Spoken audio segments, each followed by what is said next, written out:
কণ্ঠ এখন ভালো আছে, আগামী কাল বা আগামী সময় ভালো নাও থাকতে পারে। নিয়ামতটা কার? তার বাস্তব প্রমাণ আমরা দেখতে পেয়েছি। এ তো মনে হয় গতকাল পেপারেও এসেছে হয়তো বিষয়গুলো। নরসিংদীর মিয়াসান বেচারার নাম কেমনে কেমনে জানি জেন্দা কই মাছ গলার মধ্যে ঢুকে গেছে। মাছ ধরতে যায় হোক আর কেমনে উনি যেমনেই হোক এক পর্যায়ে ওনাকে হাসপাতালে নিয়ে গেছেন। চিকিৎসাধীন অবস্থায় উনি মারা গিয়েছেন। কই মাছ সহই ওনাকে জানাজা দিয়ে কবরে দেওয়া লাগছে। নাউজুবিল্লাহ বলে। আল্লাহ ওই কাতারে আমারে রাখতে পারে কি পারে না? কই মাছ বাদ দেন, এই যে এনে পোকা ঘুরতেছে। নমরুদকে আল্লাহ কি দিয়ে মারছে যেন? সেই মশাকে আল্লাহ যদি বলে এই পাইপ লাইন দিয়ে ঢুইকা মস্তিষ্কে যায় খালি একটু ডিস্টার্ব করো, আপনার নিজের হাতে বাড়ি নিয়ে মাথা ফাটায় দুনিয়ার জীবন থেকে ভবলীলা সঙ্গ হতে পারে। এই জন্য যে আল্লাহ রাব্বুল আলামিন এখনো পর্যন্ত নরসিংদী চাঁদ মিয়ার মতো ঘটনা আমার সঙ্গে ঘটন নাই, অথবা মশা আমার নাকের ভিতর দিয়ে যাইতে পারত, এখনো যায় নাই। যে আল্লাহ এখনো আমাদের ভালোবেসে হায়াত নামক দৌলত দিয়ে বাঁচিয়ে রেখেছেন, ওই আল্লাহর প্রশংসা করার দরকার আছে না নাই? জবান নাড়িয়ে বলেন আলহামদুলিল্লাহ। আমরা কথা বলবো আর শুনবো কোথার থেকে? জোরে বলেন কোথার থেকে? এমন একটা কিতাব যেই কিতাবের ভিতরে লা শাক্কা ফীহি, এই কিতাবের ভিতরে কোনো ভুল নাই। জালিকাল কিতাব, আল্লাহ প্রথমেই চ্যালেঞ্জ করেছেন লা রাইবা ফীহি হুদাল লিল মুত্তাকিন। ও বান্দা, তুমি যদি আল্লাহর ভয় অর্জন করতে পারো, তোমার ভিতরে যদি আল্লাহর ভয় থাকে, তুমি যদি আল্লাহর ভয়টা অর্জন করতে পারো, এই কোরআনটা তোমাকে দুনিয়ার জীবন থেকে জান্নাত পর্যন্ত পৌঁছায়া দেবে। তার মানে আল্লাহ বোঝাতে চাইলেন এই কিতাব থেকে বেনিফিট যদি কেউ পেতে চায় তাকে মুত্তাকি হওয়া লাগবে, আল্লাহর ভয় অন্তরে থাকা লাগবে। এটা শর্ত দিয়েছেন কে? তার মানে আপনি মুত্তাকি না হলে আপনার কাছে সুদের টাকা আর ব্যবসার টাকা একই মনে হইব। কথা কন? এমন কথা বলার লোক আছে না নাই যে সুদ খাইলেও লাভ হয়, ব্যবসা করলেই লাভ হয়? তার মানে আপনি মুত্তাকি হতে পারেন নাই, এই জন্য সুদের টাকা আর ব্যবসার টাকা একই মনে হয়। অথচ আল্লাহ রাব্বুল আলামিন স্পষ্ট দলিল দিচ্ছেন সূরাতুল বাকারার ভিতরে, আহাল্লাল্লাহুল বাইয়া ওয়া হাররামার রিবা। ও পৃথিবীর মানুষ, আমি আল্লাহ সুদকে হারাম করে দিয়ে ব্যবসা হালাল করেছি। আল্লাহু আকবার। আজকে যারা সুদকে হালাল পন্থায় বানাতে চায়, এদের ভিতরে তাকওয়া নাই কি নাই বলেন? আপনার ভিতরে তাকওয়া না থাকলে ছেলের বিয়ার ভিতরে যৌতুকটা ভালো মনে হবে। আপনার ভিতরে তাকওয়া না থাকলে হাজী সাহেবের ছেলের বিয়ার ভিতরে বক্স বাজে কি বাজে না? কথা আসতে বলেন কেন? বাজে কি বাজে না? তার মানে আপনার ভিতরে আল্লাহর ভয় ঢোকে না। এই কোরআন থেকে যারা বেনিফিট পেতে চায় তাদেরকে অবশ্যই আল্লাহর ভয় অর্জন করতে হবে। তাহলে ক্ষমা করে দিবেন কে? আসতে বলবেন না। ক্ষমা করার অধিকারটা আছে শুধুমাত্র কার? পাওয়ারটা আছে কার? আল্লাহ যদি আমার মতো গুনাহগারকে মাফ করে দেন, আপিল করার কেউ আছে নাকি? আর আল্লাহ যদি ক্ষমা না করেন, আল্লাহর বিরুদ্ধে আপিল করার মতো কোনো উকিল আছে? অতএব ক্ষমতা একজনের, তিনি কে? আমরা ক্ষমা পেতে চাই। কি পেতে চাই? সূরার নাম আমি যে আয়াতটা পড়লাম কোরআনে কারিমার মধ্যে 5 নাম্বার সূরা, সূরার নাম সূরা মাইদা, আয়াত নাম্বার 9। আমি যে আয়াতটা পড়লাম, আল্লাহ রাব্বুল আলামিন বলছে, পৃথিবীর মানুষ শোনো, আমি আল্লাহই ওয়াদা করেছি ঈমানদার আর যারা নেক আমল করে, যদি তুমি দুইটা গুণে গুণান্বিত হতে পারো, وعد الله الذين آمنوا وعملوا الصالحات لهم مغفرة وأجر আযীম।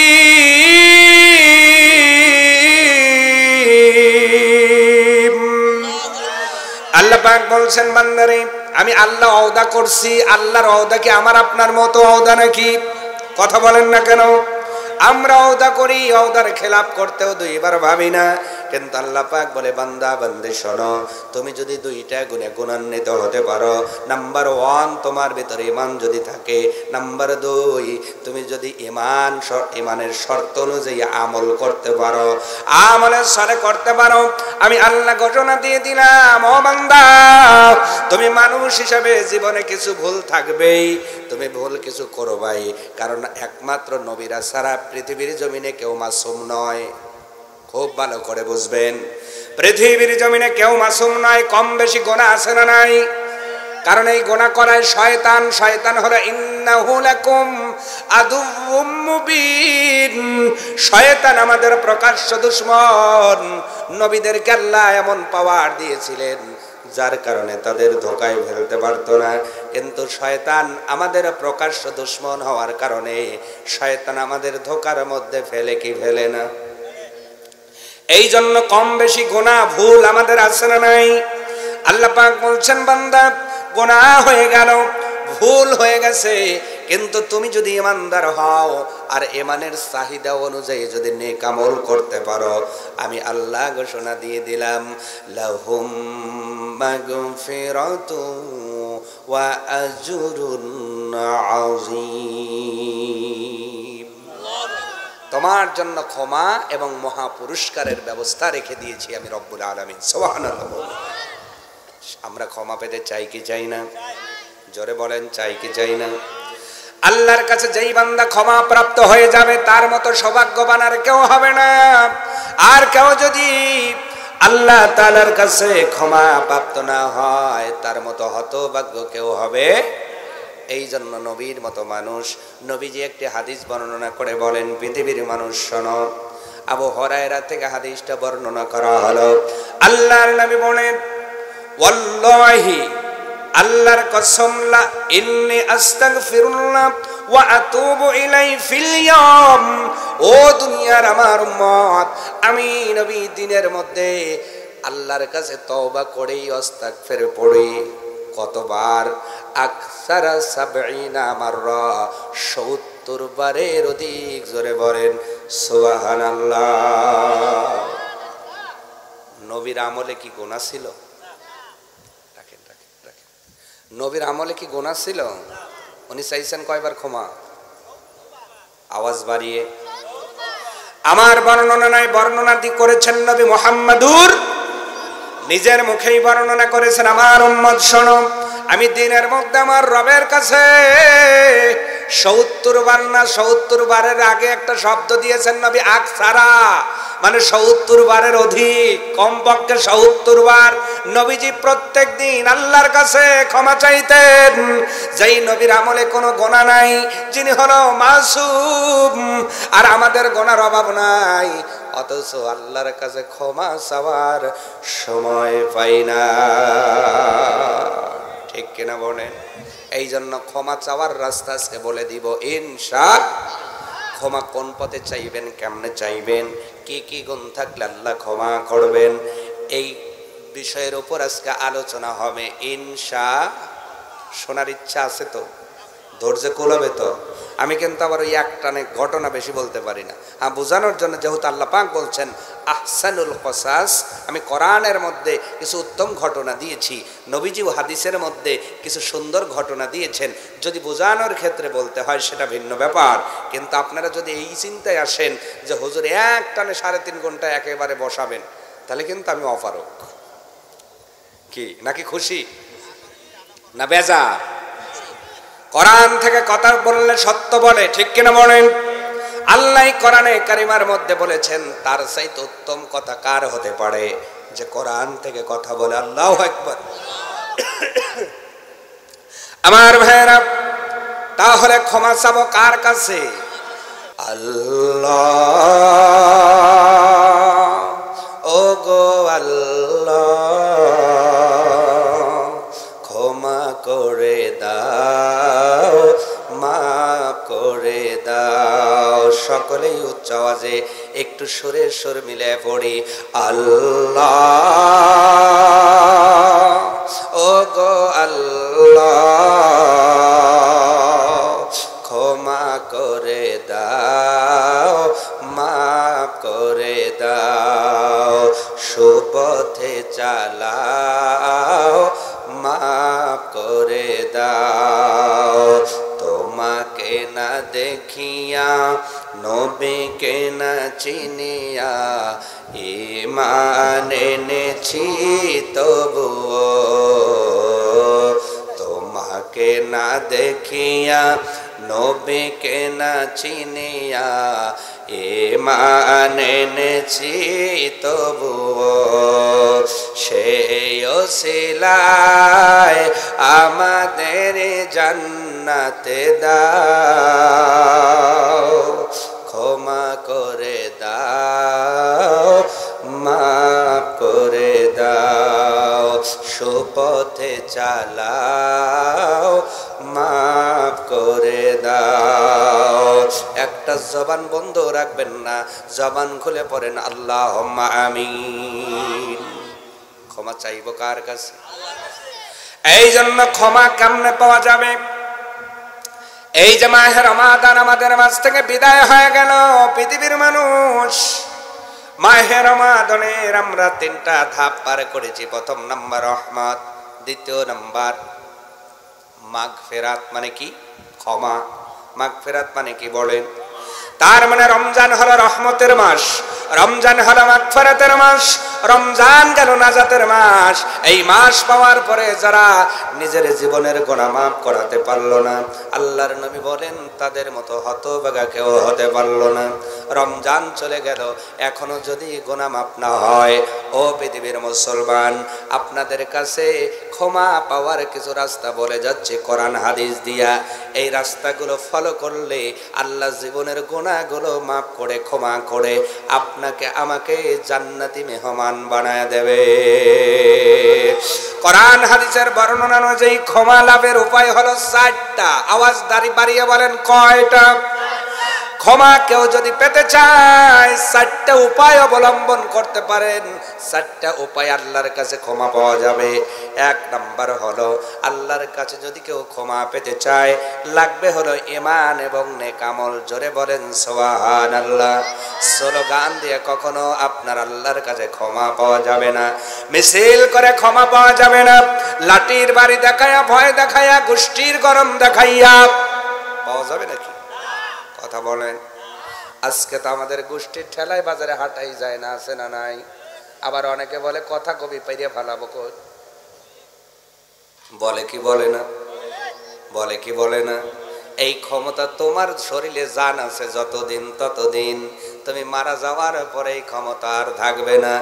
এই জন্য আল্লাহ স্বাধীনতা দান করেছেন বান্দা।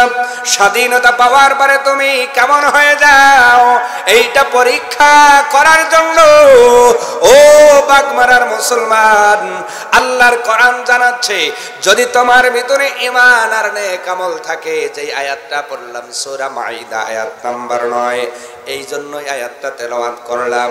আল্লাহ ওখানেই বলেছেন বান্দা আমি আল্লাহ ওয়াদা দিয়েছি সেই সকল ঈমানদারদেরকে এবং নেক আমলকারীদেরকে ক্ষমা এবং আপনার মহা পুরস্কারের, যারা পৃথিবীর জমিনে ঈমান আনয়ন করবে আর ঈমান অনুযায়ী নেক আমল করবে। নেক আমল হয় ঈমানের, ঈমান অনুযায়ী নেক আমল হয়। সুবহানাল্লাহ বলুন। ঈমানটা কিন্তু একই রেট থাকে না, ঈমানটা বাড়ে এবং কমে। সুবহানাল্লাহ বলেন। আপনাদের এলাকায় কিছুদিন পরে পানি আসবে কি আসবে না? পানি আসার পরে অনেক বাবাজি টোয়া দেয়। কি দেয় বলেন? কেন দেয়? হ্যাঁ, কেন দেয়? পানিটা কমলো না বাড়লো এটা দেখার জন্য। আল্লাহ বলে বান্দা তোমার ঈমান স্থির থাকে না, তোমার ঈমানটা এমন কমে আর বাড়ে। যদি দেখতে চাও কোরআনের টোয়া দাও, বোঝা যাবে তোমার ঈমান গতকাল কেমন ছিল, আজ কেমন আছে। অথবা শ্বাসটালে যাওয়ার আগে কেমন ছিল, শ্বাসটাল থেকে বাহির হওয়ার পরে কেমন হইল। মাপার দরকার আছে নয়? কথা বলেন না কেন? ঈমান একই রেট থাকে না, যার আমল বেশি তার ঈমান বেশি। সুবহানাল্লাহ বলেন। এই জন্য আল্লাহ ঈমানের সাথে আমলকে শর্ত করে দিয়েছেন। শুধু তুমি মুখে বলবা লা ইলাহা ইল্লাল্লাহু মুহাম্মাদুর রাসূলুল্লাহ সাল্লাল্লাহু আলাইহি ওয়াসাল্লাম, আর তুমি ঈমানদার মুমিন না। একজন মানুষ শুধু ও আল্লাহর নাম যখন হিন্দু ভাইরা সমুদ্রের মাঝে যায় তখন তারাও নেয়, কাঁচা দিয়ে গাছে উঠছে, কাঁচা দিয়ে আবার নাপতে পারে না, তখন হিন্দুরাও নেয়। কথা কন না কা? তার মানে তুমি মুখে সাক্ষ্য দিলা লা ইলাহা ইল্লাল্লাহু মুহাম্মাদুর রাসূলুল্লাহ, আর তুমি ঈমানদার না, ওইটা মুখে বলা লাগবে, অন্তরে স্থাপন করা লাগবে, আর কাজে প্রমাণ করা লাগবে, তাহলেই তুমি ঈমানদার। এই জন্য ঈমানের সাথে আমলটা আল্লাহ শর্ত দিয়েছেন। ঈমান আনার পরে লেজি অলস হয়ে যাওয়ার কোনো সুযোগ নাই। ঈমান চাহিদা অনুযায়ী নেক আমল করতে। এবার নেক আমল কোনগুলো এটা কি ব্যাখ্যা করে বোঝান লাগবে না? আপনারা জানেন কিছু, সব আমল তার ব্যাখ্যা করা লাগবে না। যেই মানুষটা পদ্মা মাছ চেনে, বোয়াল মাছ চেনে, সাদা চেনে, খাবে কোনটা আগে বলেন? কি আমার কথা বোঝেন আপনারা? অ্যানসার দেন, কোনটা আগে খাবে? গরুর গোশত, ব্রয়লারের গোশত আগে খাবেন কোনটা? এইটা বোঝার জন্য কি কলেজে পড়া লাগে, মাদ্রাসায় যাওয়া লাগে, ইমামতি করা লাগে? তো ওইটা বোঝার জন্য তো আল্লাহ আদালত দিল, বিবেক নামের আদালত। ওই জায়গায় আপনি ঠিকই বুঝলেন, আর যখন ইসলাম মানার ক্ষেত্রে আসে তখন বলে বোঝে হুজুররা বুঝুক। কথা বলেন না কেন? খাওয়ার সময় হুজুর বোঝা লাগে না। হ্যাঁ, আপনার পাতে ওই হার না গেলে চায়া নেন, বাবারে ওইটা নরম হার একটু দিবা। কথা কয় না? খাওয়ার সময় আপনার বিবেক নামক আদালত জাগ্রত হইল, ওই জায়গায় হুজুর লাগে না। আর যখন ইসলামের হুকুম আহকাম আসে তখন আমরা সাধারণ পাবলিক বলি এখন ইমামরা বুঝুক। কথা বলেন? আপনার বিবেক নামক আদালত আল্লাহ দিয়েছেন, এর উপরে মাপ দিয়ে বুঝতে হবে এইটা ভালো, এটা করতে হবে, এইটা খারাপ, এইটা ছাড়তে। আমার ভাইয়েরা, ঈমান আর আমল, ঈমান আর আমল যদি আপনি ঈমান আনতে পারেন, ঈমান অনুযায়ী যদি নেক আমল করতে পারেন, জীবনের সবগুলো গুনাহ মাফ করে দিবেন কে? কথা আমার নয়, কথা বলেছেন রব্বুল আলামিন। লাহুম মাগফিরাতুন ওয়া আজরুন আযীম। আল্লাহ পাক বলে, বান্দারে আমি আল্লাহ শুধু ক্ষমা করে দিব না, ওয়া আজরুন আযীম, আমি আল্লাহ মহা পুরস্কার তোমাদের জন্য রেখে দিয়েছি। বান্দা, দুনিয়ার জমিনে পরীক্ষা দেওয়ার পরে কোনো ছাত্র যদি পাশ করে, বিসিএস পরীক্ষায় পাশ করার পরে সুন্দর একটা চাকরি পায়, তার জীবনটা সোনা দিয়ে মোড়ায়া যায়, মানুষগুলো তাকে দাম দেয়, ওই মানুষটা মাসে মাসে বেতন পায়, আবার রিটায়ারমেন্ট আসার পরে বড় অঙ্কের একটা রিটায়ারমেন্টের পেনশন পায় কি পায় না? আল্লাহ পাক বলে, বান্দারে আমি তোর পরীক্ষার মধ্যে নামায়া দিলাম ঈমান আর আমলের পরীক্ষা। ওয়ালা নাবলু আন্নাকুম বিশাইইম মিনাল খাউফি ওয়াল জুউ ওয়া নাকসিম মিনাল আমওয়ালি ওয়াল আনফুসি ওয়াস সামারাত। ও বান্দা, পরীক্ষা কি কি দিয়ে করব? আমি আল্লাহ সেই সিলেবাসও দিয়ে দিয়েছি। আল্লাহু আকবার। পরীক্ষার সিলেবাস দিলেন কে? পরীক্ষার সিলেবাস দেওয়া হলো, কেমন আমল করব আল্লাহ তাও বলে দিলেন। আল্লাযী খালাকাল মাউতা ওয়াল হায়াতা লিয়াবলুয়াকুম আইয়ুকুম আহসানু আমালা।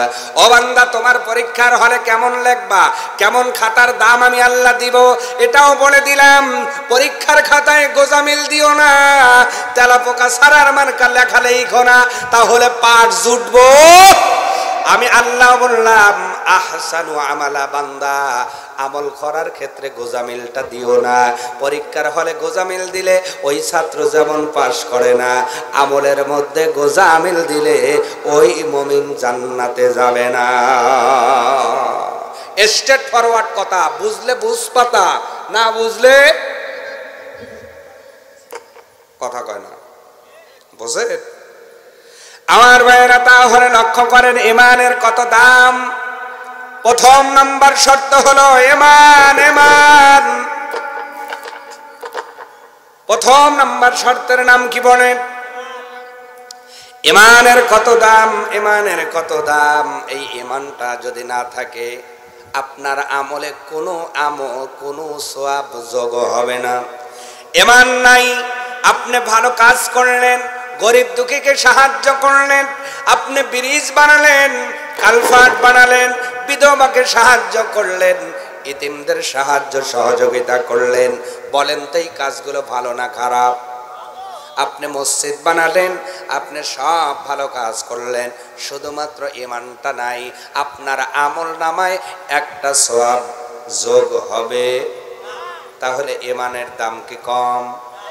আচ্ছা বলেন তো, এখন ইমান আনলে কেউ কি মারে, কেউ ধরে, কেউ গাল পাড়ে, কেউ কি আপনার ফাঁসির ভয় দেখায়? কেউ পাথর মারে? কিন্তু ইসলাম নবীজির সময়ে এত সহজভাবে আপনি ইসলাম পান নাই। এমন একটা সময় ছিল শুধুমাত্র যদি কোনো মানুষ বলতো লা ইলাহা ইল্লাল্লাহু মুহাম্মাদুর রাসূলুল্লাহ সাল্লাল্লাহু আলাইহি ওয়াসাল্লাম, শুধুমাত্র এই বাক্যটা বলার কারণে এমন সময় গেছে ওই মানুষের উপরে অত্যাচারে নিষ্ঠিমরুলার চালানো হতো, আপনার বুকের উপরে পাথর চাপা দেওয়া হইতো। সুমাইয়ার ঘটনা জানো মুসলমান? আবু জেহেলের মতো কাট্টা কাফের সুমাইয়ার লজ্জা স্থানে বর্ষার আঘাত দিয়ে দুনিয়ার জমিন থেকেই বিদায় করে দিয়েছেন। বেলালের ঘটনা বললে চোখে পানি রাখা সম্ভব হবে না। শুধুমাত্র আল্লাহকে মেনে নেওয়ার কারণে, নবীকে মানার কারণে অকথ্য নির্যাতনের সম্মুখীন হলেন। আজকে বাগমারার মানুষ বুকে হাত দিয়ে বলো, আমি যদি উচ্চ আওয়াজে পড়ি কলেমা কেউ কি মারে, পাথর চাপা দেয়, কেউ কি বর্ষা দিয়ে আঘাত করে রাখি, কিন্তু আজকে ফিরি ফিরি পাওয়ার কারণে এই কলেমার মর্যাদা আমরা বুঝতে পারি না। ফিরি পাইছি তো এই জন্য অত চাহিদা নাই। কি নাই বলে? ফিরি জিনিসের কি চাহিদা থাকে? সন্দেহ ঢোকে, কথা কয় না। এখন বাগমারা বাজারে অথবা আমার কাছে যদি আসেন, আমি যদি বলি ভাই কি বাবাজি এই ফোনটা আপনাকে আমি এমনি দিয়ে দিলাম, আপনি কি বলবেন? ওই যাবেন আর কি হুজুর, না এত টাকার ফোন হুজুর ফিরি দিল না, কি আছে মনে হয় নষ্ট হয়েছে, নাই চলবো না, আর নাই নেটওয়ার্কের সমস্যা, কথা কয় না, ঠিক কিনা কর। অথবা চোরাইও হতে পারে। আর এখন যদি বলি এই ফোনটার দাম ধরেন সাপোজ 20-25 হাজার, আমি যদি চাই 30 হাজার, কিলো না মাল ভালো আছে, মাল কি আছে? যেমন স্বর্ণের দাম বাড়তেছে না কমতেছে? ধীরেই বাড়ে, ধীরেই বাড়ে, বাড়ে বাড়ে বাড়ে। আলুর দাম বাড়ে না কমে? কাঁচামরিচ, তেল, সয়াবিন, ডিজেল, পেট্রোল। ও দেশের বাইরে বল না কোথায় যাই রে, একটু শান্তি বলো কোথায় গিয়ে পাই রে, চারিদিকে শুনি শুধু নাই কিছু নাই রে। ও দেশের বাইরে বল না কোথায় যাই রে, একটু শান্তি বলো কোথায় গিয়ে পাই রে। বাজারটা গরম আছে, যাবেন না মাছের কাছে, পেঁয়াজের ঝাঁজ আছে, মরিচের ঝাল বেড়েছে। হ্যাঁ হো কিছুই বলে না। বাজারটা গরম আছে, যাবেন না মাছের কাছে, কথা কন না কা? যেই ফাঙ্গাস মানুষ কিনতো না, এটা কয় টাকা কেজি? কথা কয় না। যেই ব্রয়লার মানুষ খাইতো না, কত? হ্যাঁ, সারাদিন ফাইট বেছে পায় কত? যা টাকা আনছে ওই ব্রয়লার একটা নিলেই শেষ। আচ্ছা ওই পা খাইবো, তেল লাগবো না, মশলা লাগবো না। বাজারটা গরম আছে, যাবেন না মাছের কাছে, পেঁয়াজের ঝাঁজ আছে, মরিচের ঝাল বেড়েছে। বাজারের আগুনেতে পুড়ে হলাম ছাই রে, বাজারের আগুনেতে পুড়ে হলাম ছাই রে, ও দেশের বাইরে বল না কোথায় যাই রে, একটু শান্তি বলো কোথায় গিয়ে পাই রে। আমার ভাইয়েরা, দাম শুধু ঊর্ধ্বমুখী ঊর্ধ্বমুখী নিম্নমুখী নাই। যারা এসি ঘরের ভিতরে কলমের খোঁচা দিয়ে কামায় তাদের তো টেনশন নাই, কিন্তু যারা রোদের মধ্যে কৃষকেরা জমির মধ্যে ফসলটা ফলাইতে 3টা মাস পরিশ্রম করলো, এই ফসলের দাম নাই। 3 মণ ধান বেচলে 3 কেজি গোস্ত কেনা যায় না। কথা বলেন না কেন? ওই দিকে বলতে গেলে হুজুর আবার বলবে হুজুর রাজনীতি করে, ওই দিকে না বলি বোঝানোর জন্য বলছি। ও বাগমারার মানুষ, এই যে স্বর্ণের দামটা বেড়েই যাচ্ছে, মিটার বাড়ে বাড়ে বাড়ে। এখন যদি কোনো মানুষ যদি স্বর্ণটা গিফট দিয়ে দেয়, যদি 1 ভরি স্বর্ণ ফিরিয়ে দেয়, আপনার ভিতরে সন্দেহ আছে না নাই? মনে খাপ বেশি রে, আর না মনকে গোল্ড প্লেট করে দিছে, ভিতরে সব নকল দিয়ে উপরে, মানে ফ্রি পাইলে সন্দেহের কোনো শেষ নাই। এখন স্বর্ণ আলা যদি কয় ভাই দাম আরো আপনার 200 টাকা বাড়ছে কি 2000 টাকা বাড়ছে, আপনি যা বলবেন দেন তো, মাল ভালো আছে। কথা মানে বড়িতে 2000 বাড়ছে, কোনো সমস্যা নেই, দেন মাল ভালো। মানে দাম দিয়ে কিনতে হলে আমরা ওইটার প্রতি চাহিদা করি। আল্লাহ পাক বলে বান্দা ফ্রি পেয়েছে ইমান তো, এই জন্য তোমাদের আর চাহিদা নাই। কিন্তু আমি আল্লাহ কি বলেছি কোরআনে, আমি তোমার ইমানটা, তোমার জীবন, জান এবং মালটা আমি জান্নাতের বিনিময়ে কিনে নিয়েছি। আরো জোরে বলেন সুবহানাল্লাহ। এই জন্য ইমানের বড় দাম। ইমান আনলে খুশি হয়ে যান কে? আমার ভাইয়েরা, এখন একটা ছোট্ট আঁকে বলছি ইমানটা বোঝানোর জন্য। ইমানদার হলে কত দাম। ইয়ামামার একজন লিডার ছিলেন, নাম হলো সুমামা ইবনে উসাল। এই একটা আপনার ইয়ামামা এমন একটা শহর ছিল, যেই শহর দিয়ে আপনার সব কাফেলা মক্কায় ঢুকতো, এবং মক্কায় যত প্রকার খাদ্য সামগ্রীর সার্ভিস সব এই ইয়ামাম শহর থেকে যেত। আল্লাহু আকবার। এমন একটা শহরের লিডার নাম হলো সুমামা ইবনে উসাল। আল্লাহর নবী একদিন বললেন তার কিছু সাথীদেরকে, সুমামা ইবনে উসালকে ধরে নিয়ে আসো। তাকে বন্দী করার জন্য সাহাবীগুলো রওনা হয়।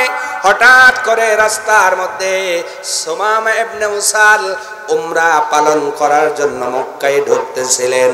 পথের মধ্যে দেখা হয়ে যাওয়ার কারণে নবীর সাহাবীগুলো সুমামা ইবনে উসালকে বন্দী করলেন। তাকে ধরে নিয়ে যাওয়া হলো মদিনায়।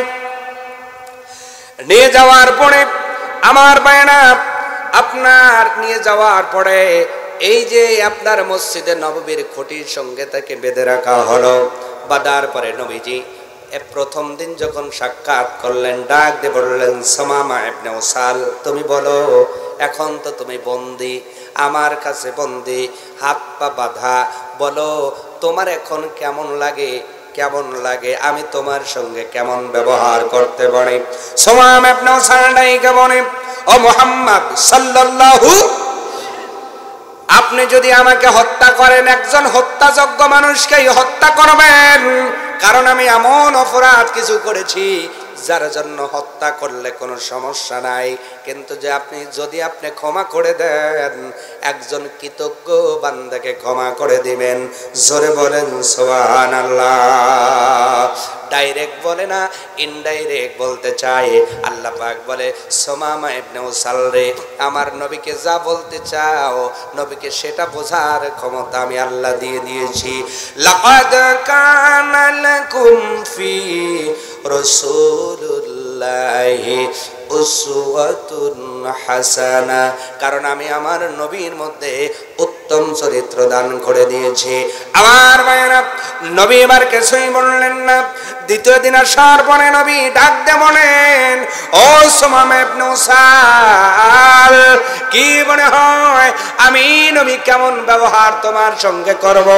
সুমামা ইবনে উসাল ডাইকা বললেন, ইয়া রাসূলুল্লাহ, ও মুহাম্মদ ইবনে আব্দুল্লাহ, আমার যেন মনে হয় আপনি যদি আমাকে হত্যা করেন তাহলে হত্যাযোগ্য মানুষকেই হত্যা করবেন, আর যদি ক্ষমা করে দেন একজন কৃতজ্ঞ বান্দাকেই ক্ষমা করবেন।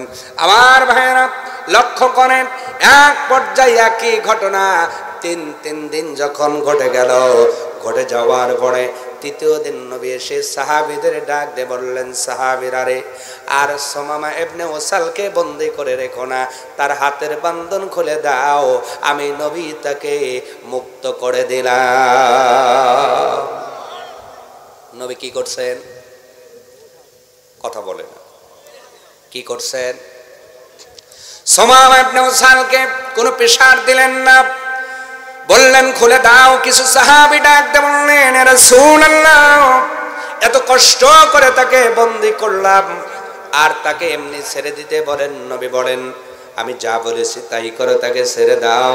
সুমামা ইবনে উসালকে যখন ছেড়ে দেওয়া হলো, হাতের বান্ধন খোলার পরে উনি যখন ফ্রি হয়ে গেলেন, ওই দিকে রওনা দেওয়ার দুই এক পা অগ্রসর হওয়ার পরে ওর পিছন দিক দিয়ে তাকাইয়া বলছেন, ইয়া রাসূলুল্লাহ, ওগো আল্লাহর নবী, এই মাত্র প্রমাণ পাইলাম আপনি সাধারণ মানুষ নয়, আপনি হলেন বিশ্ব নবী মুহাম্মাদুর সাল্লাল্লাহু। তার মানে বোঝা গেল অনেক সময় শাসন কইরা যা হয় না, ভালোবেসে তা হয়। ঠিক কিনা ভাই? সব সময় শাসন করা যায় না, কিছু সময় ভালো ব্যবহার দিয়েও পরিবর্তন করা। নবীজি ছেড়ে দেওয়ার পরে বললেন, ইয়া রাসূলুল্লাহ, আর দেরি করবেন না, কলেমা পড়ে মুসলমান হতে চাই। নবী বললেন, সুমামা ইবনে উসাল রে, যাও পবিত্র হও। গোসল করলো, ওযু করলো, এরপর নবীর হাতে কলেমা পড়ে মুসলমান হয়ে যাওয়ার পরে নবীকে ডাক দিয়ে বললেন, ইয়া রাসূলুল্লাহ, এর পূর্বে, এই মুহূর্তের পূর্বে পৃথিবীর মধ্যে সব চাইতে আপনার চেহারাটা আমার কাছে খারাপ ছিল, কিন্তু ঈমান আনার পরে এখন বিশ্বের ভিতরে সব চাইতে আপনার চেহারাটা আমার কাছে ভালো লাগে। ইয়া রাসূলুল্লাহ, ঈমান আনার পূর্বে আপনার এই শহর, এই মদিনা আমার কাছে সবচাইতে বাজে শহর ছিল।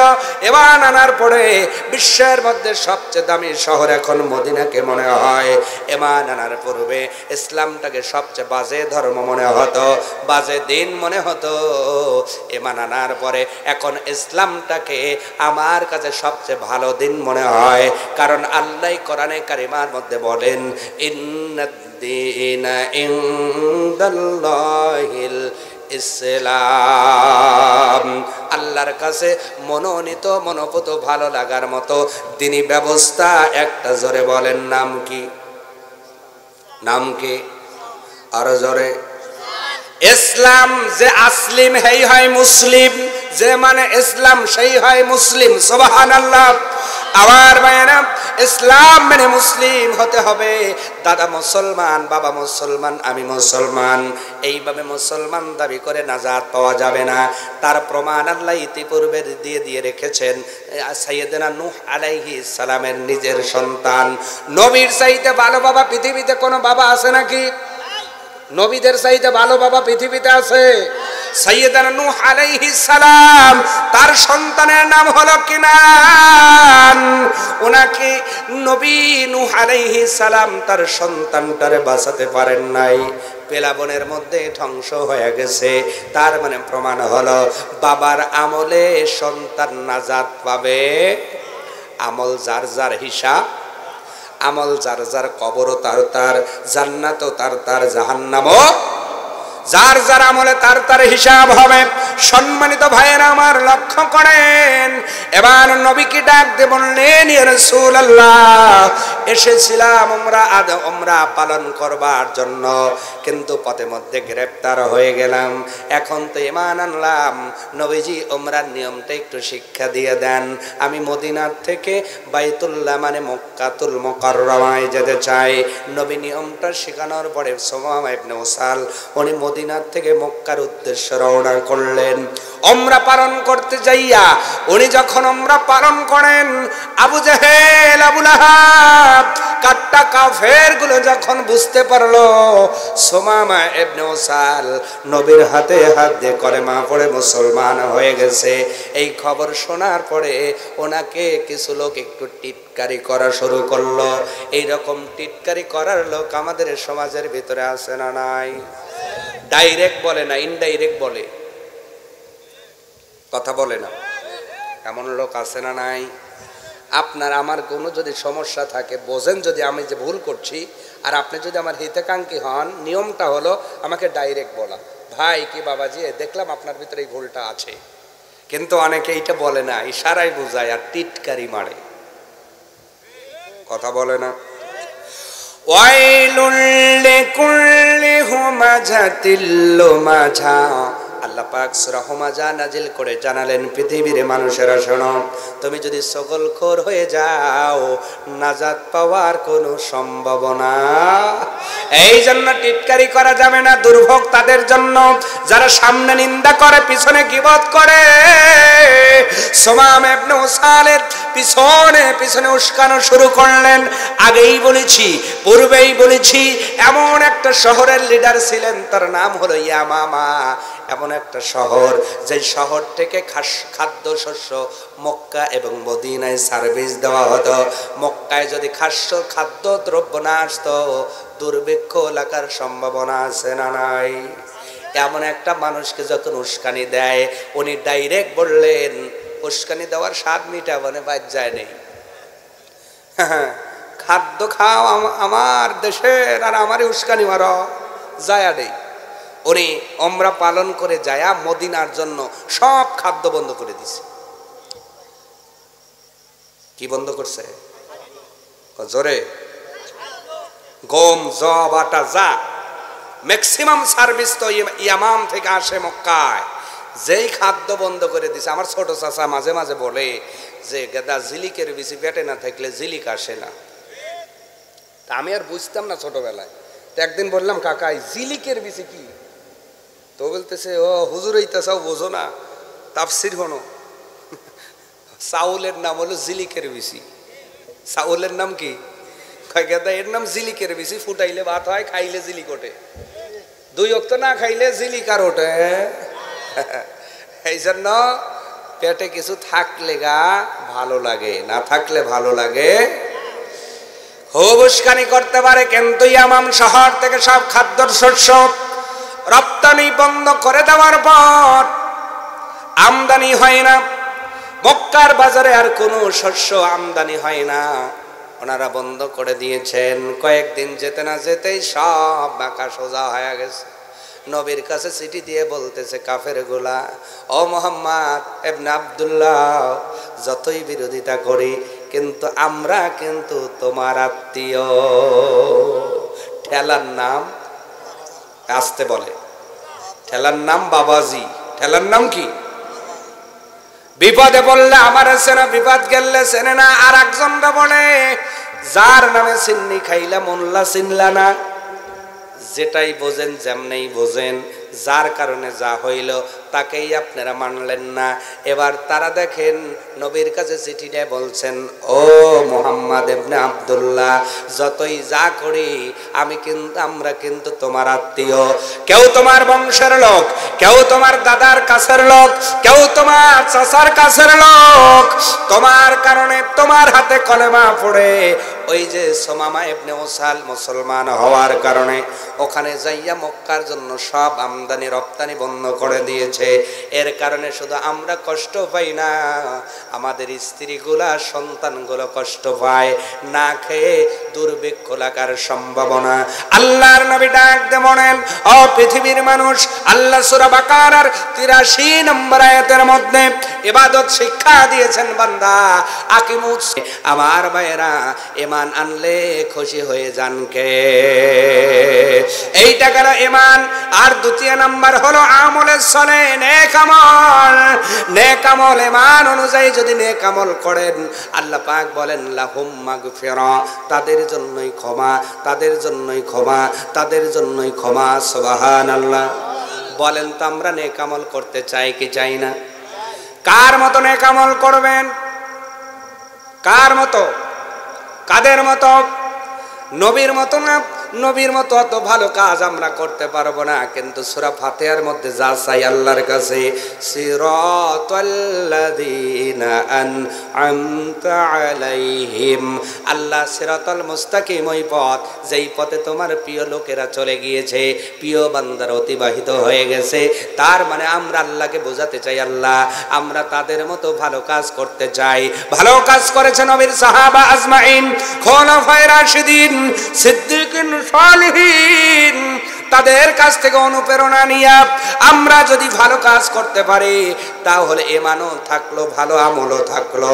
আল্লাহ আমাদেরকে জীবনের গুনাহগুলো ক্ষমা করে আল্লাহর জান্নাতে মেহমান বানায় দিবে।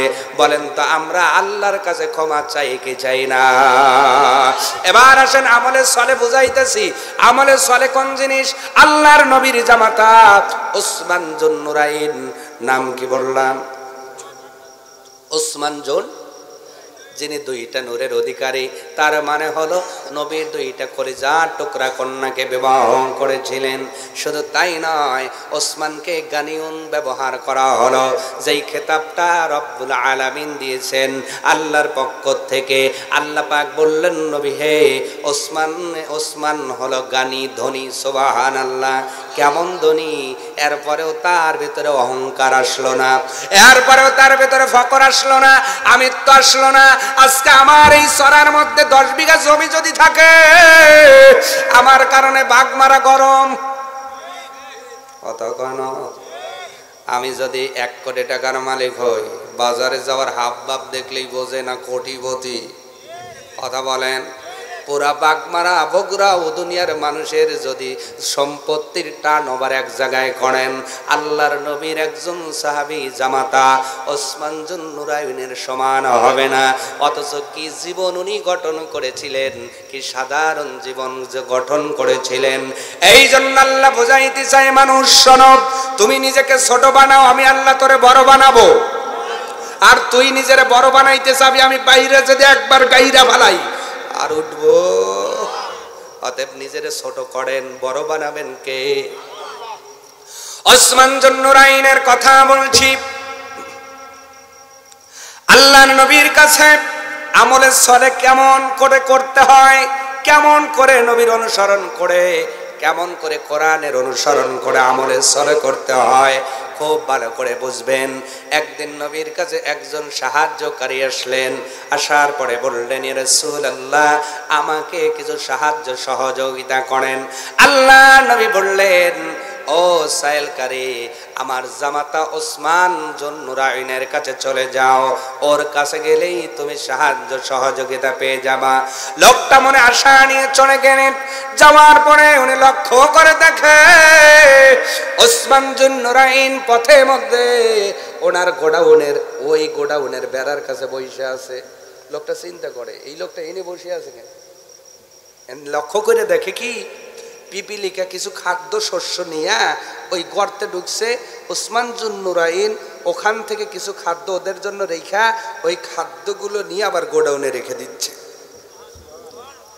সুবহানাল্লাহ। যারা বলেন নাই পকেট থেকে বাইর করে একটু জোরে বলেন। লোকটা চিন্তা করছে, এর কাছে নবী পাঠাইলো আর এই আমারে দান করব। যেই মানুষ পিঁপড়ের মূর্তায় খাবার কেটে নিতেছে, সব নেয় নাই, কিছু রাইখা আপাতত যেগুলো দরকার উনি রাইখা দিচ্ছে। না, ওর বিশ্বাস হয় নাই যে এই লোকটা আমারে কিছু দিব। পরের দিন নবীর কাছে আবার চলে গেলেন, রাসূলুল্লাহ কিছু সাহায্য করেন। নবী বলেন, আমার ওসমানের কাছে যাও। লোকটা ডাক দিয়ে বললেন, গতকাল গিয়েছিলাম, সাহস হয় নাই কেন? কয় এই ব্যাপার, কয় আজকেও যাও। মনে সাহস হয় না, কিন্তু নবী বলছে এই কথায় আবার যাচ্ছে, যাইতে যাইতে ওসমান গনির বাড়ি পাবে এমন সময় জানালা দিয়ে কে যেন কেমন একটা ধমকের আওয়াজ, মানে ধমকের সুরে একটু আওয়াজটা একটু বেড়ে গেছে, আওয়াজটা একটু বেড়ে গেছে, এরকম আওয়াজ দিয়ে কথা শোনা যায়। লোকটা জানালে দিয়ে লক্ষ্য করে দেখে ওসমান গনি তার রাখাল মানে বাড়িতে যে চাকর বোঝেন হাইলে বলেন যাই চেনেন যে দাস আছে তাকে বলতেছে, আচ্ছা তুমি যেই আপনার ওই কি বাতির যে শোলটা এইটা এত বড় করে রাখো কেন? একটু ছোট করে রাখলেই তো তেলটা একটু কম পড়ে, এত বড় করে রাখার দরকার কি? একটু কমাইলে তো তেল কম পড়ে। চিন্তা করছে বাবা কাল দেখলাম আর আজকে দেখি চাকরকে তেল সামান্য এইটা ধমকাইতেছে, আর আমারে বেলে কিছু দিব, হ্যাঁ আর চাই নেই না চাইয়া তৃতীয় দিন নবীর কাছে চলে গেলেন, ইয়া রাসূলুল্লাহ আমাকে কিছু সাহায্য সহযোগিতা করেন। নবী বললেন ওসমানের কাছে যাও নাই? ইয়া রাসূলুল্লাহ 2 দিন গিয়েছি, 2 দিনে 2 দিন ঘটনা দেখে তার কাছে বলার সাহস পাই নাই। নবী বললেন ও সাইলকারী আজকে যাও, যদি না পাও আমি নবী ব্যবস্থা করে দিব। কারণ সাইলকারীকে ধমক দেওয়া যাবে না, বিধানটা দিয়েছেন কে? ওয়াসাইলু ফালা তানহার, সাইলকারীকে ধমক দিও না, কারণ আজকে তোমার হাতটা উপরে আছে, আগামী 2 মাসের মধ্যে আল্লাহ নিচে নিতে পারে, ক্ষমতা আছে না নাই? অথচ দুপুরের সময় ভিক্ষুক আসলে আমরা বলি জয় দাও না, এখন দুপুরের টাইম, এই কথা কয় না, আছে না নাই? বাজার একজন লোকটা বলছে ভাই কিছু টাকা দেন, সমস্যা, আপনি না দিলে না দিবেন, কিন্তু কথাটা একটু সুন্দর করে বলবেন। অনেক মানুষ দেয়ও না, এমন ভাবে কথা বলে। আল্লাহ পাক বলে বান্দা অহংকার করো না, আমি আল্লাহ আমার হলো অহংকার চাদর, অহংকারটা একমাত্র আল্লাহকে মানায়, আল্লাহর চাদরের নাম হলো অহংকার। আল্লাহর চাদর নিয়ে টানাটানি করো না, যেইটা নিয়ে তুমি অহংকার করো মুহূর্তের ভিতরে মাটির সাথে মিশাতে আল্লাহর সময় লাগবে। যেই সম্পদের বাহাদুরি করো একবার বুকের মধ্যে চিহ্নিত কইলে যদি আপনার সিঙ্গাপুর লেওয়া লাগে, বাড়ি থাকবো মাগার বিটা আছে ঘর নাই, কথা ঘর, ক্ষমতা আল্লাহর আছে না নাই? এই জন্য সাইলকারীকে ধমক দেওয়া যাবে না, ধমক দেওয়া যাবে না। নবী এটা নিজের জীবন দিয়ে শিখাইলেন, বিরক্ত হন নাই। 3 দিনে একই লোকে সাবধান করলো। নবী বলেন এবার যাও, আজকের মতো যাও, যদি আমার জামাত ওসমান গনি কিছু যদি আজকে না দেয় আমি আগামীকাল তোমাকে দিয়ে খুশি করে দেব ইনশাআল্লাহ। লোকটার বিশ্বাস হয় না, ওই লোক কিছু দিব, তাও নবী যখন কইছে আজকেই শেষ দিন, যাই কিছু চাই। এই দিন যায় দেখে ওসমান গনি রাস্তার পানের কি যেন অপেক্ষায় দাঁড়িয়ে আছে। কোনো লোক যদি কোনো কিছুর অপেক্ষায় থাকে তার শারীরিক অ্যাসোসিয়েট দেখলেই বোঝা যায় কি যায় না? বলে কিছুটা বোঝা যায়। লোকটা মনে করলেন কারোর জন্য দাঁড়িয়ে আছে, সামনে যায় সাহস নিয়ে বলছে ওসমান গনি তোমার নাম? বলে হ্যাঁ আমার নাম ওসমান গনি। কি হয়েছে? বলে আজ নিয়ে 3 দিন তোমার কাছে এসেছি, 2 দিন দেখা না করেই চলে গেছি, আজকে তোমার কাছে এসেছি। আমি আসি নাই, নবী মুহাম্মদুর রাসূলুল্লাহ সাল্লাল্লাহু আলাইহি ওয়াসাল্লাম তোমার কাছে আমাকে পাঠিয়েছে। নবীর নাম শোনার পর ওসমান গনি খুব কিংকর্তব্য বিমূঢ় হয়ে বলছেন ভাইরে কেন তুমি প্রথম দিন বললা না আমার নবী তোমাকে পাঠিয়েছেন? খুব বেদবি করে ফেলেছি।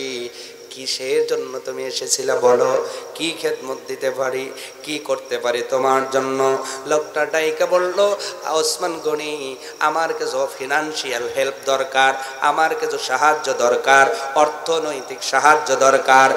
ওসমান গনি আমি এই জন্য নবীর কাছে আবদার করেছিলাম, আর নবী আজ 3 দিন তোমার কাছে পাঠাইছে, 2 দিন না বলেই চলে গেছি, আজ 3য় দিন। ওসমান গনি ডাক দে বলে ভাই অপেক্ষা কর, আমার 200 উটের বহর ব্যবসা করে কিছু সময়ের মধ্যেই মদিনায় ঢুকবে। কয়শো উট? কয়শো উট? একটা উট সমান বাংলাদেশের 3টা মোষ। 3টা মোষ যা বোঝাই নাই, 1 উট তাই নাই। সুবহানাল্লাহ বাইজা বইলেন এইরকম 200 উট বোঝাই করে ব্যবসা করে আসতেছে। লোকটা চিন্তা করতেছে ওই 200 উট না আসে দিবেন না আর কি, মনে মনে ভাবতেছে ওই পিঁপড়ার খাবার দিবেন আর নয় সইলতে দিবেন। আর মনের মধ্যে একটা চিন্তা ধারণা জন্মে গেছে কি দিবেন। কিন্তু আল্লাহ রাব্বুল আলামিন কোরআনে কারিমার মধ্যে বিধান দিয়েছেন, লান তানালুল বিররা হাত্তা তুনফিকু মিম্মা তুহিব্বুন। পছন্দের জিনিস আল্লাহর রাস্তায় বের না করলে কখনো কামিয়াব হাসিল করা যাবে। আমার ভাইরা, ওসমান গনি কোরআন জানে কি জানে না? শুধু জানে না, কোরআনের হাফেজ ছিল, সুবহানাল্লাহ বলেন। উনিও জানে মহাব্বতের জিনিস আল্লাহর রাস্তায় খরচ করা লাগবে। দেখতে দেখতে উটের বহর দেখা যায়, যেন সামনে একটা প্রধান উট আছে না নাই? প্রধান উটটা যেই দিকে যায় সব উটগুলো সেই দিকে যায়। কিছুক্ষণের মধ্যে লাইন ধরা যেন কালো কালো কি দেখা যায়।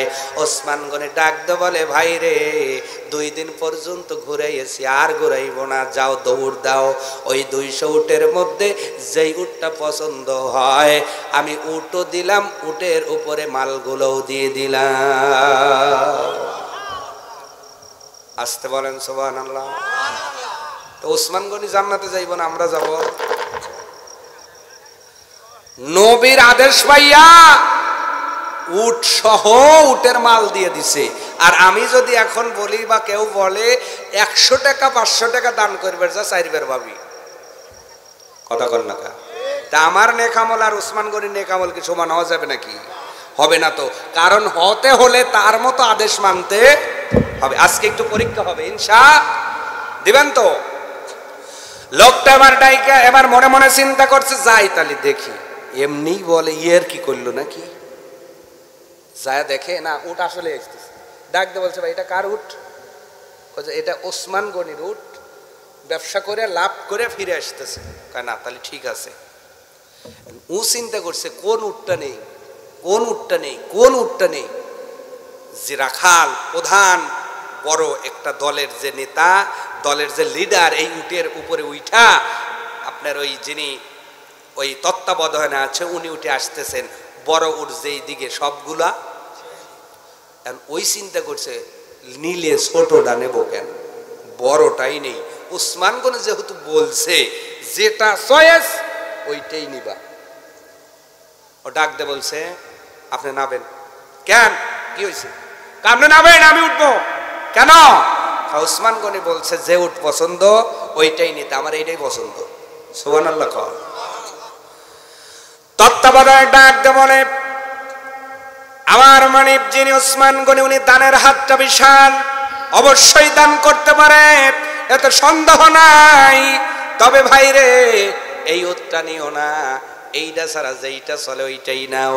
কারণ এইটা হলো পালের নেতা, এইটা যাবে যেই দিকে সবগুলা সেই দিকে। লোকটা বলে না কথা ঘোরানো যাবে। আমি আপনি ওইটা কি করতাম? সুযোগ দিছি জন্য খুব ভালো পাইছেন না? ভালো করে মাথায় তুলছি, তাই না? কথা কয় না। ওসমান গনির কাছে আসে তত্ত্বাবধায়ক যখন বলছে আপনি কি করছেন, বলছেন যেইটা পছন্দ ওইটাও নাও। ও যা তো বুড়ানি পছন্দ করছে, আল্লাহর নবীর চাহাবি ওসমান গনি বলছে আমার আল্লাহ বুঝে এইটাই চায়, নবীও মনে হয় এইটাই চায়। যাও তত্ত্বাবধায়ক, আরে প্রধান উটটা দিয়ে দিলাম, আর ওই উটকে অনুসরণ করে যেগুলো যাবে সব দিয়ে দিলাম। আরো আসতে কর। এক সাওয়ায় 200 উটও পাইছে, উটের উপরে মালও পাইছে। এর নাম হলো ইমান অনুযায়ী আমল। ইমানও গোল্ডেন মার্কা, আমলও গোল্ডেন মার্কা। সুবহানাল্লাহ কর। এই জন্য 10 জন সাহাবী সার্টিফিকেট পেয়েছিল দুনিয়ায়, তার ভিতরে এনার রোল হলো তৃতীয়। সুবহানাল্লাহ কর। আমার ভাইয়েরা, তো এরকম আমরা ইমানদার হতে চাই কি চাই না বলেন? চাই কি চাই না বলেন? এইরকম ইমানওয়ালা হতে চাই। এতক্ষণ ওয়াজ করেছি, এখন একটু পরীক্ষা করে দেখব কে কে এমন ইমানওয়ালা হতে চান। ওসমান গনির মতো বহর চাই না, উট চাই না, উটের উপর সব মাল চাই না, বাড়ি চাই না, বাড়ির চাল চাই না, জমিও চাই না, সমন ধানও চাই না। এখন আবদার করলাম, ইমান তো এনেছেন, ইমানের চাহিদা অনুযায়ী দেখি কি কি দিবেন। মানে দেওয়া দেহি বোঝা যাইব যে ইমান কতটুকু। আগেই বলছি ইমান গোল্ডেন, আমলও গোল্ডেন। তো আজকে ওই হাতে দেওয়া দিয়ে বোঝা যাইব যে আল্লাহর ঘরে দিলাম, তাহলে দেখি ইমানটা কেমন। পরীক্ষা হওয়ার দরকার আছে না নাই বলেন? আছে না নাই বলেন? যেহেতু রাত 10টার পথে, প্রধান বক্তার কষ্ট হয়ে যাবে, দূর থেকে এসেছেন, উনিও কিছু কথা রাখবেন। আর যেহেতু মেজো জামাই, ওয়াজ যাই করা লাগবে কিছু কামাই। ওয়াজ করলে জনগণ খুশি, আদায় করলে কমিটি খুশি, দুই দিকেই যাওয়া লাগবে ভাই। আর আমি ছোট মানুষ হলেও এইরকম না, বলি না যে আমি আদায় করি না। উন্নতি কল্পে প্রোগ্রাম মানে কিছু আদায় করতেই